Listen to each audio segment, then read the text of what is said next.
My name is Michael Harris, and I've always been the guy people could count on. 41 years old, 15 years into a marriage I thought was built on bedrock, working the same IT systems analyst job for the past decade. Not exciting, maybe, but stable, dependable. Those used to be qualities I took pride in. I met Laura when we were both 26. She worked in marketing at a firm 3 floors above my company's server room.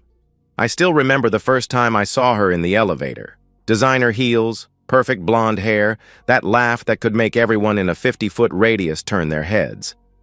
What a woman like that saw in me, I never fully understood. I was the quiet tech guy who preferred debugging code to making small talk, who wore the same rotation of polo shirts and khakis, who got nervous ordering coffee if the line was too long. But somehow, impossibly, she chose me. "You make me feel safe," she used to say, tracing her fingers along my jaw in bed. "You're real, Michael. Not like those fake corporate sharks I deal with all day. We built something good together. Or I thought we did. A 4-bedroom colonial in Westchester, annual trips to the Caribbean, Saturday mornings at the farmer's market, Sunday dinners with her parents. I handled the finances, kept our systems running, both digital and domestic. She brought the energy, the social connections, the spark that kept our life from becoming completely routine. 15 years. That's how long I believed we were partners. The changes started 3 months ago, subtle as a shifted pixel on a monitor. Laura began staying late at the office. New campaigns, she explained, demanding clients. Her phone became a constant companion, screen always tilted away from me, notifications silenced. She'd step out to take calls, claiming it was her boss, her mother, anyone but who it probably was. The wardrobe shifted too. Designer bags I hadn't seen her buy. Shoes that cost more than my monthly car payment. "I got a bonus," she explained when I asked about the Christian Louboutin heels. "Don't I deserve nice things after working so hard?" Then came the criticism, delivered in small, precise cuts. "God, Michael, would it kill you to try a restaurant that doesn't have a drive-through option?" she'd snap. Or, "Sarah's husband surprised her with a weekend in Paris." When was the last time you surprised me with anything? I tried. Made reservations at that French place downtown she'd mentioned. Bought flowers, not grocery store bouquets, but real arrangements from the expensive florist. She accepted these gestures with the same enthusiasm she'd show for a correctly filed tax return. "You're being paranoid," she said when I mentioned she seemed distant. We were in bed, but she was facing away from me, scrolling through her phone. "This is what you do, Michael. You create problems in your head because you're bored. Maybe if you focused on your own life instead of monitoring mine, we'd both be happier." The accusation stung because part of it was true. I was monitoring her, in the small, shameful ways of a suspicious spouse, checking if she was where she said she'd be, noting when she showered immediately after coming home, wondering why she'd started wearing matching lingerie sets on random Tuesdays. But paranoid people don't find real evidence. And the next morning, while Laura was in her spin class, I found evidence. Our credit card statement, usually my domain, had been hidden beneath a stack of her magazines. 3 charges stood out like corrupted data. $400 at Chez Laurent, $300 at the Ritz-Carlton bar, $89 at a wine shop in a neighborhood neither of us frequented. All from dates when she'd supposedly been working late or out with her sister.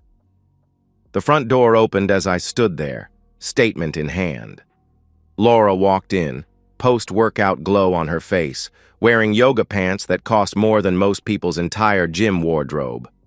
But it was the necklace that stopped me cold, a delicate gold chain with a diamond pendant I'd never seen before. She hummed something light and cheerful, setting down her gym bag, completely unaware that her husband's world had just shifted off its axis. Or maybe she was aware. Maybe that was the point. "Hey, babe," she called out, heading for the stairs. "I'm going to shower." "Can you start dinner? I'm starving." I folded the statement, placed it back under the magazines, and went to the kitchen. Started dinner like she asked, like a good, dependable husband would do. But something had fundamentally changed in those 3 minutes. The quiet life I'd built wasn't quiet because it was peaceful. It was quiet because I'd been living it alone. They say you should never spy on your spouse. That trust, once broken, can never be repaired. But those people have never stood in their kitchen at 2 a.m., unable to sleep, wondering if their entire life is a performance where they're the only one who doesn't know they're on stage. My IT background became my weapon. Not maliciously. At first, I told myself I just needed to know. One way or the other, I needed the truth. I started simple. Our shared iPad, the one Laura used for reading magazines and browsing Pinterest, still had her email logged in. She'd gotten sloppy, probably because she'd deemed me too stupid or too trusting to look. The deleted items folder was a goldmine of carelessness. Restaurant reservations for 2 at places I'd never heard of. Confirmation emails from lingerie websites, items I'd never seen her wear. But it was the email from 2 weeks ago that made my hands shake. Can't wait for tonight, beautiful. Same room as last time. Tell your husband you're working late again. I love how gullible he is. R.R. Richard Coleman, I discovered after some searching. Real estate developer, drove a white Lamborghini, had a reputation for collecting married women like vintage wines. His Instagram was full of yacht parties, ski trips to Aspen, the kind of life Laura apparently thought she deserved. I installed monitoring software on our shared devices that night. Programs I used professionally to track system intrusions, now repurposed to track my wife's betrayal. Every keystroke, every deleted message, every website visited flowed to my personal laptop like data through a fiber optic cable. The text messages were the worst, not because of the sexual content, though that was there, graphic and enthusiastic, but because of how she talked about me. Laura. He made dinner again tonight, overcooked chicken and underseasoned vegetables. I swear 15 years and he still can't figure out that food should have flavor. Richard. Why do you stay? Laura. Are you kidding? He pays for everything. The house, my car, my entire lifestyle. He's like a boring, predictable ATM. I put in minimal effort and money comes out. Richard. That's cold, even for you. Laura. Please. He should be grateful I'm still here. A man that pathetic? He's lucky I don't just leave him entirely. At least this way he gets to pretend he has a wife. There were dozens of exchanges like this, each one a precise demolition of the man I thought I was in her eyes. She shared our intimate moments as comedy, mocked my attempts at romance, even took photos of me sleeping and sent them to Richard with cruel captions. Look at him, mouth open, probably dreaming about server configurations. God, how did I waste 15 years on this? But the revelation that transformed my hurt into something harder, sharper, came from an email thread between Laura and her divorce lawyer. Yes, she already had one. She was planning her exit strategy with military precision. She'd been documenting my controlling behavior. Apparently, asking where she was going constituted emotional abuse. She'd taken photos of my home office during its messiest moments, ready to paint me as unstable. She'd even recorded me during an argument about the credit card charges, edited to make it sound like I was threatening her. The plan was elegant in its cruelty. She'd continue the affair, drain our accounts slowly, provoke me into a confrontation she could use as evidence, then take the house, half my retirement, and alimony that would keep me working until I died. All while painting herself as the victim who'd escaped an oppressive marriage. The beautiful part, she wrote to her lawyer, is that he's too proud to fight back publicly. He'll give me whatever I want just to make it go away quietly. It's who he is, pathetically conflict-averse. I sat in my office, surrounded by the servers and cables that constituted my professional life, and felt something inside me die. Not dramatically, not with tears or rage, but quietly. The way a circuit dies when the power is simply switched off. The Michael who believed in partnership, in working through problems, in the fundamental goodness of the woman he'd married, that Michael flatlined at 3:47 a.m. on a Tuesday morning, staring at evidence that the last 15 years had been a one-man show. But something else booted up in his place. Someone who understood systems differently now. Someone who recognized that if Laura wanted to play games, she'd chosen the wrong opponent.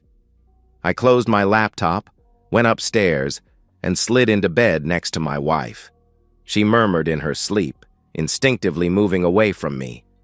I lay there staring at the ceiling, planning. She thought I was weak because I was quiet, stupid because I was trusting, an easy mark because I loved her. She was about to learn that the quiet ones are dangerous precisely because you never hear them coming. The next evening, Laura came home with unusual energy, practically glowing. "Michael," she announced, her voice carrying a tone I couldn't quite place. "We need to talk. I have something important to discuss with you, something that's going to change everything between us." I looked up from my laptop, where I'd been reviewing more of her deleted messages, and gave her my full attention. "Of course, honey." "What's on your mind?" I replied. She smiled, and for the first time in 15 years, I saw the predator behind those perfect teeth. Laura positioned herself at the kitchen island like a prosecutor about to deliver a closing argument. She'd changed into one of her power outfits, the kind she wore to big presentations. This was rehearsed, prepared. She'd probably practiced in front of Richard. "Michael, I'm going to be direct with you because I respect you too much to lie," she began. Respect. The word hung between us like a bad joke. "I've met someone," she continued, watching my face for a reaction. I gave her nothing, just steady eye contact and folded hands. "His name is Richard Coleman." "You might have heard of him. Coleman Development?" I had, of course. I'd spent the last week learning everything about him. The 3 failed engagements, the sexual harassment lawsuit settled out of court, the cocaine habit he thought was a secret. But I just shook my head slightly, playing my part. "Richard and I have fallen in love," she declared matter-of-factly, like announcing a change in dinner plans. "It's real, Michael. The kind of passion and connection you and I never had. I need you to understand that this isn't about hurting you. It's about me finally choosing happiness." "I see," I said quietly. "So you want a divorce?" She laughed. Actually laughed. "Oh, Michael." Sweet, simple Michael. "No, I don't want a divorce. That would be messy, expensive, and frankly unnecessary." The kitchen suddenly felt smaller. "I don't understand," I admitted. "Richard is going to be coming here twice a month, to our home. We'll use the guest room. I've already had it redecorated. You'll continue your normal routine, going to work, maintaining the house, handling our finances. Nothing has to change for you," she explained with chilling casualness. I stared at her, genuinely stunned by the audacity. "You want me to... what? Live here while you have an affair in my house?" "Our house," she corrected sharply. "And it's not an affair if everyone knows about it. I'm being honest with you, which is more than most wives would do. You should be grateful." "Grateful?" I repeated. She leaned forward, her voice taking on a harder edge. "Let me paint you a picture of the alternative. I file for divorce, citing emotional abuse and neglect. I have documentation, Michael. Those times you raised your voice, the way you monitor my spending, your controlling questions about where I go. My lawyer says I could get the house, half your retirement, and enough alimony to maintain my lifestyle indefinitely." She pulled out her phone, showed me a video. It was me, from the previous week, asking about the credit card charges. But the audio was edited, chopped up to make it sound threatening. "Where were you? Who were you with? You're lying to me." My voice, but not my words. Not in that order. "I also have witnesses ready to testify about your antisocial behavior, your mood swings, how you've isolated me from my friends," she continued, putting the phone away. "It's your choice, Michael."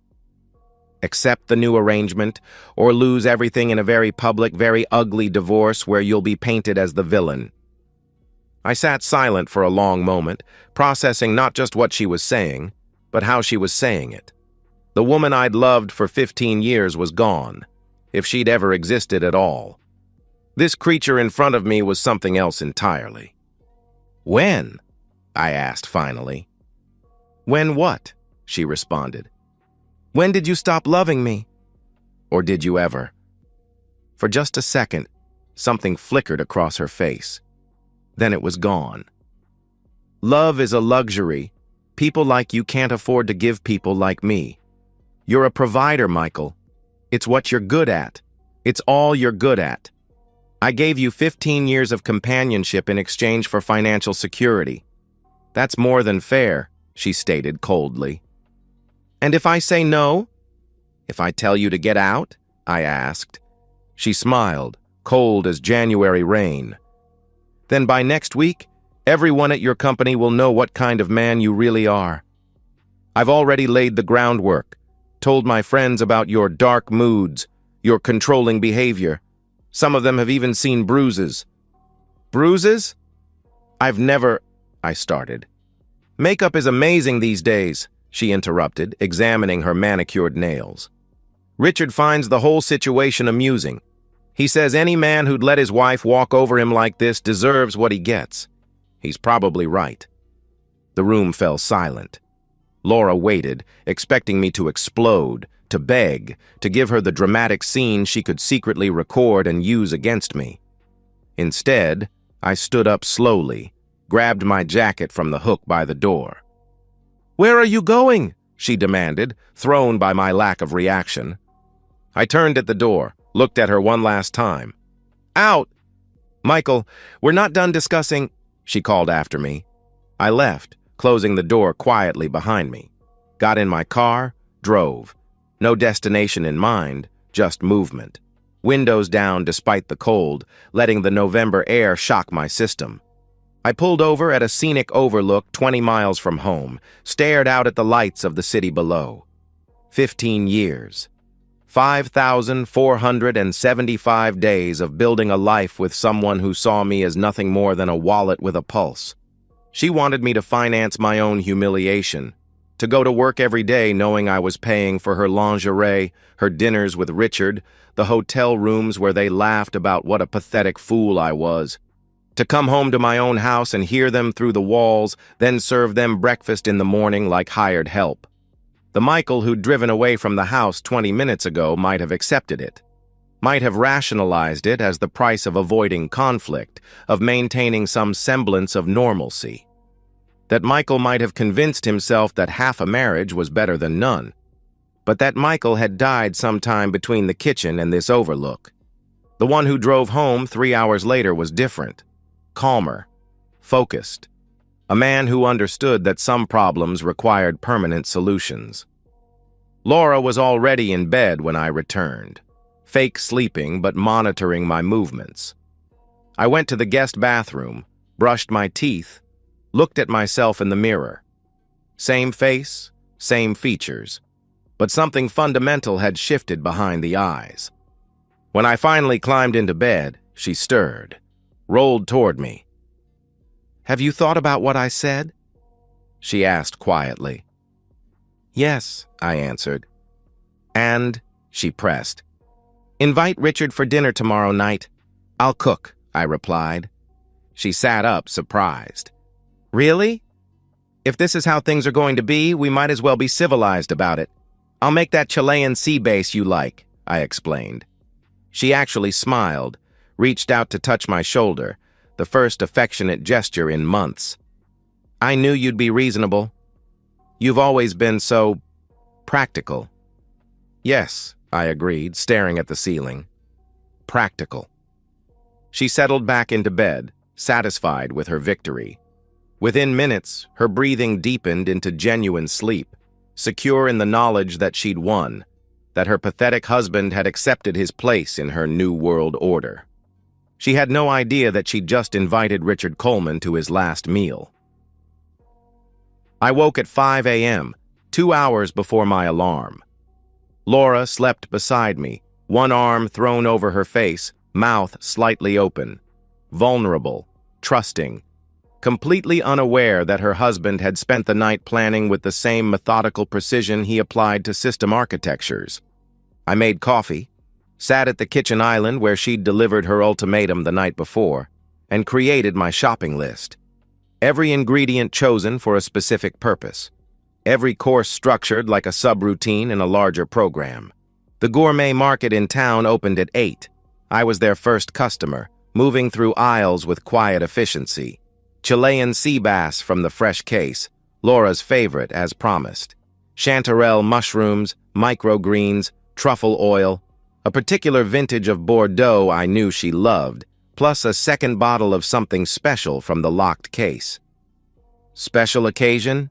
The clerk asked, ringing up the $400 worth of ingredients.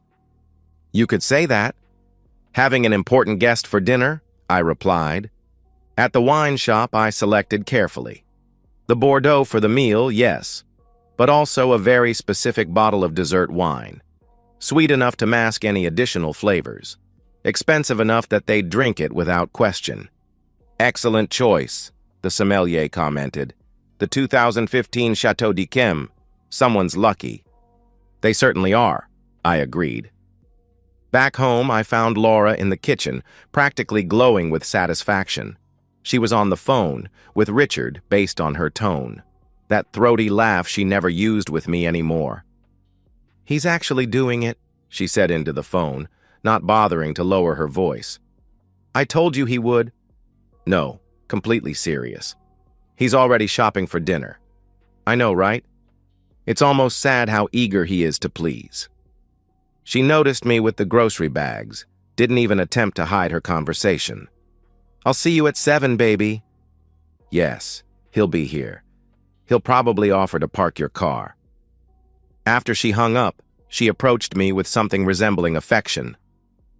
This means a lot to me, Michael. Your acceptance, I mean. It shows real maturity, she said. We all have to adapt to new realities, I replied, unpacking the sea bass. Richard's actually curious about you. He wants to understand what kind of man would, well, be so accommodating, she added. Then I look forward to satisfying his curiosity, I responded. She studied me for a moment, perhaps sensing something different but unable to identify it. Then she shrugged, grabbed her gym bag. I'm going to yoga, then the spa. Want to look perfect for tonight. Take your time. I have a lot of preparation to do, I told her. After she left, I began my real work. The kitchen became my laboratory, every action precise and measured. I prepared 3 courses, each more elaborate than the last. The kind of meal that would impress Richard, make him feel superior to the boring IT guy who'd learned to cook from YouTube videos. By 4 p.m., everything was ready. The base marinated, the sauces prepared, the wines decanting. I'd even set the dining room with our wedding china, a detail that would amuse them, I was certain. The pathetic husband using his wedding dishes to serve his wife's lover. I went to my office, closed the door, and made my final preparations. Logged into my work VPN, started a complex system diagnostic that would run for hours, creating an alibi with timestamps. Sent emails to colleagues about a project I was working on, scheduled to deliver throughout the evening. Digital breadcrumbs proving I was in my office, working diligently while my wife entertained her guest. From my desk drawer, I retrieved a small bottle. Rohypnol. Surprisingly easy to acquire when you knew the right people in IT, guys who went to different kinds of parties than I did. Tasteless, odorless, and when mixed with alcohol, incredibly effective. At 6:30, Laura emerged from our bedroom looking like she'd stepped out of a magazine. Red dress, the one I'd bought her for our anniversary 2 years ago. She'd never worn it for me. How do I look? She asked, spinning slowly. Perfect, I said honestly. Richard's a lucky man.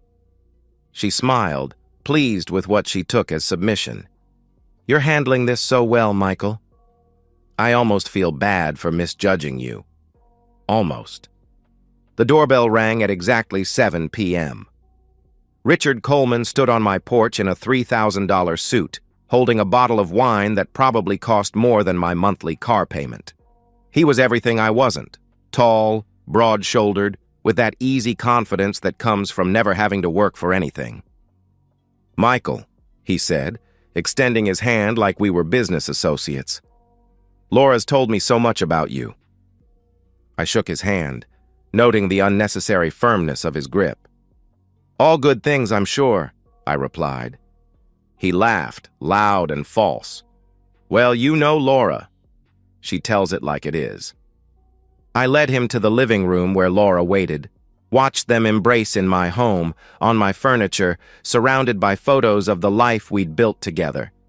They kissed, long and theatrical, ensuring I saw every second.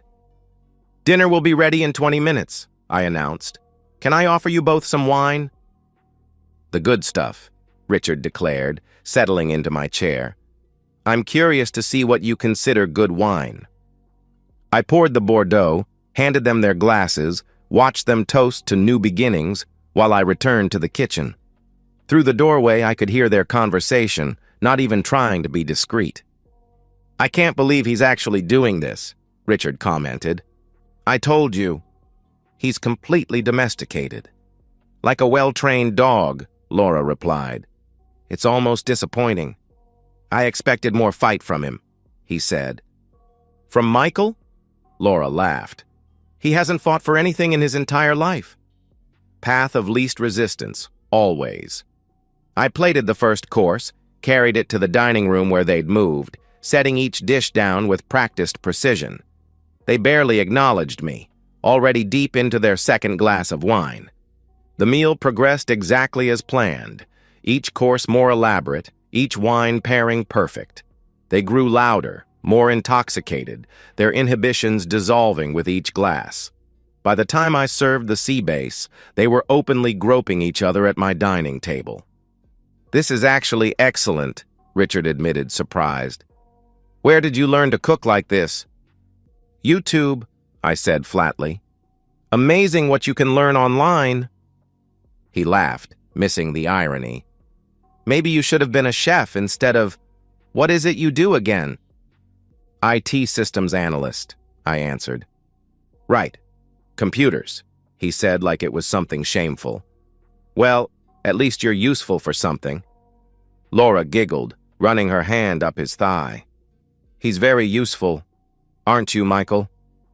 "I try to be," I replied.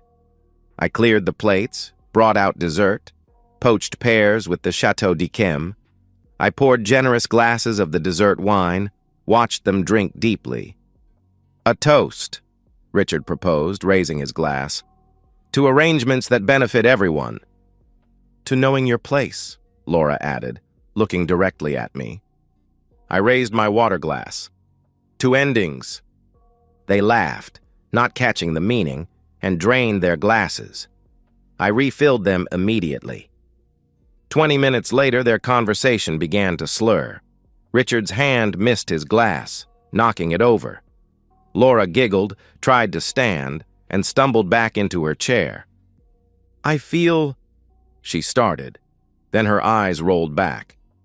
Richard lasted another 30 seconds, his large frame fighting the drugs longer. He looked at me, confusion and understanding warring in his rapidly dulling eyes. "You..." he began. Then he was gone too, slumped forward onto my grandmother's tablecloth. I stood, walked around the table, and began the next phase of my plan. Everything had to be done quickly, efficiently. I'd rehearsed this in my mind a dozen times. I put on latex gloves from under the sink, then checked their pulses. Strong but slow. They'd be unconscious for at least 2 hours, more than enough time. Looking at them there, unconscious at my dining table, I felt nothing. No rage, no satisfaction, just the same calm focus I brought to complex technical problems. They were bugs in the system, and I was going to debug them permanently. I went to my office, grabbed the zip ties I'd purchased that morning along with the groceries. Hardware stores don't track cash purchases, and zip ties have 1,000 legitimate uses. When I returned to the dining room, Laura had slumped sideways in her chair, her expensive dress riding up, hair falling across her face. For a moment, she looked like the woman I'd fallen in love with 15 years ago, young, vulnerable, beautiful. Then I remembered her words. He's like a boring, predictable ATM. The moment passed. It was time for the final course. I worked with systematic efficiency, treating the unconscious bodies like any other technical problem.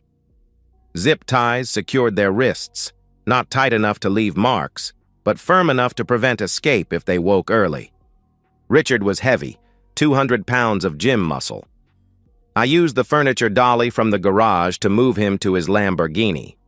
The irony wasn't lost on me, using our household tools to erase their future. I loaded him into the passenger seat first. His key fob was in his jacket, one of those diamond-studded things that screamed compensation. Laura was lighter, easier to manage. I placed her in the driver's seat, arranging her naturally, like she'd simply fallen asleep at the wheel. Lake Henshaw lay 40 miles north, surrounded by undeveloped land, deep enough that the county posted warnings about underwater currents, remote enough that teenagers no longer went there to party. The access road was unpaved, abandoned since the state closed the boat launch. The Lamborghini purred to life. I drove carefully, obeying every traffic law, using routes I'd mapped to avoid cameras. My phone sat on my desk at home, pinging with automated work emails, establishing my alibi. The November night was moonless. Richard stirred once, mumbling something incoherent. I didn't look at him. They'd become cargo, nothing more. The lake appeared through the trees like spilled ink. I'd chosen this spot specifically, a natural launch that dropped off sharply into deep water. The current here was strong, fed by underground springs that would carry anything down and away. I parked at the edge, engine running, and got out to make final preparations. The zip ties came off. They'd raise questions if found. I positioned Richard's hand on Laura's thigh, her hand on his chest. Lovers taking a late-night drive. Standing beside the car, I looked at Laura one last time. 15 years of marriage, 5,000 days of what I'd thought was partnership. You wanted excitement, I said to her unconscious form.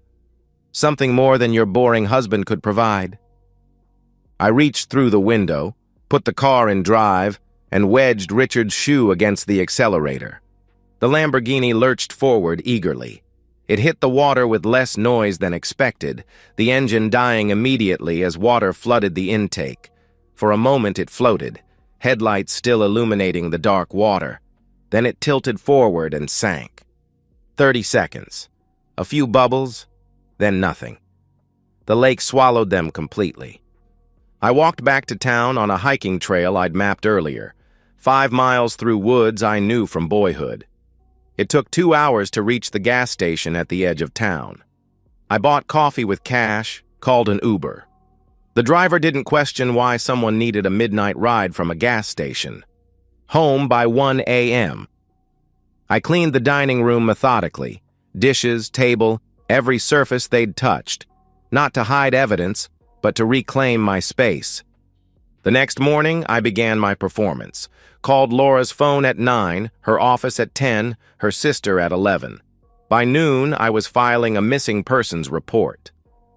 When did you last see your wife? Detective Martinez asked. Yesterday evening. She went shopping, maybe meeting friends for drinks, I answered. Was this unusual? He inquired. Recently? Number. She'd been going out more. Said she needed space, I replied. The investigation was thorough but futile. They found Laura's car at the mall where I'd left it. 3 weeks later, a fisherman's net dredged up something unexpected.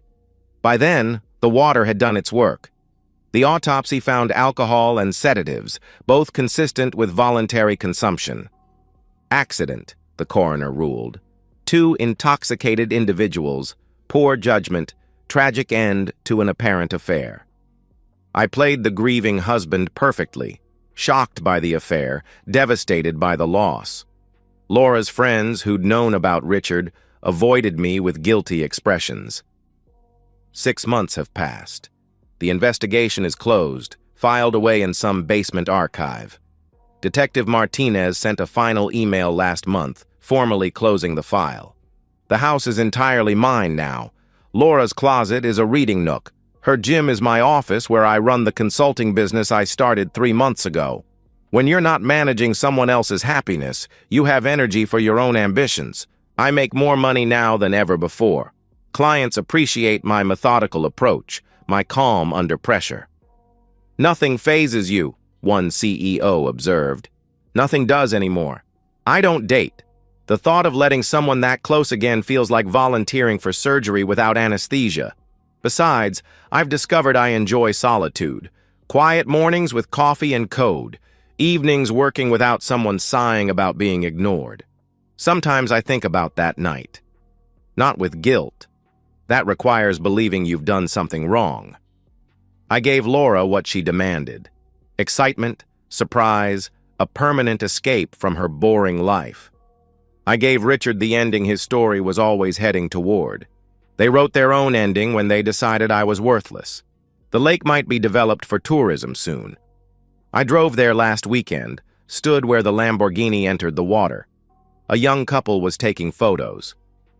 "It's so romantic," she said. "So serene." They had no idea what story they were standing in. Laura's parents still call. They've aged years in 6 months. "She loved you," her mother insists. "Whatever was happening with that man, she loved you." I know, I lie, because truth would hurt them more. My transformation is complete. The naive Michael who believed in love died when Laura delivered her ultimatum.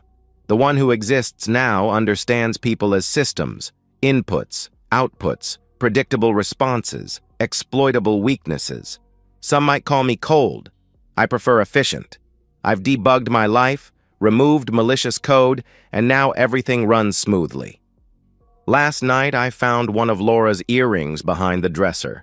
A real diamond. She'd never wear fake anything. I held it to the light, this remnant of a life I'd once thought was real, then dropped it in the garbage. That's all she is now. A deleted file, purged from the system. I sleep perfectly. 8 hours of dreamless rest in a bed that's mine alone. I wake without dread, work without distraction, exist without performing as someone's disappointing husband. The house is quiet tonight. Not the oppressive quiet of a dying marriage, but the peaceful quiet of a life lived on my own terms. I'm closing this account not as confession. I have nothing to confess. Not as therapy. I'm not broken enough to need fixing. This is documentation, proof that even the quietest people have limits, that when you mistake kindness for weakness, silence for submission, you might discover the boring, predictable ATM has been calculating interest all along, and the bill, when it comes due, is always higher than expected.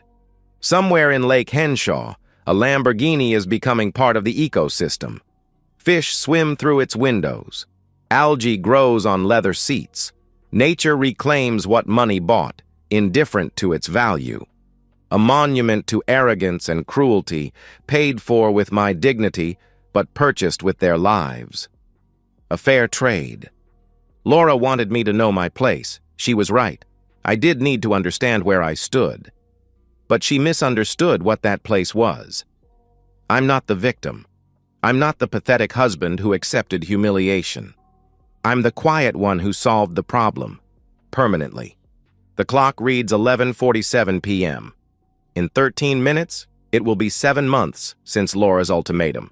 Since she explained how worthless I was, how she'd parade her lover through my home while I paid for the privilege. She thought she was the predator and I was prey. But prey doesn't plan, doesn't calculate, doesn't wait for the perfect moment. Predators do, and the best predators are the ones you never see coming. The ones who look harmless, boring, safe. The ones you dismiss as worthless until they show you what ruthless efficiency really looks like. Laura was wrong about many things, but right about one. I am practical. Practically speaking, she had to go. And now she's gone. Forever. And so, we've reached the end of today's story. Was it what you expected, or did it take a twist you didn't see coming? I'm curious to hear your thoughts. Share them in the comments below, and let's get a conversation going. If this story kept you hooked, make sure to hit that like button. And if you're new here or just haven't subscribed yet, now's the perfect time to join our community. I bring you fresh, captivating stories every day, so click that subscribe button and turn on notifications so you never miss out. Thanks for watching, and I'll see you in the next one.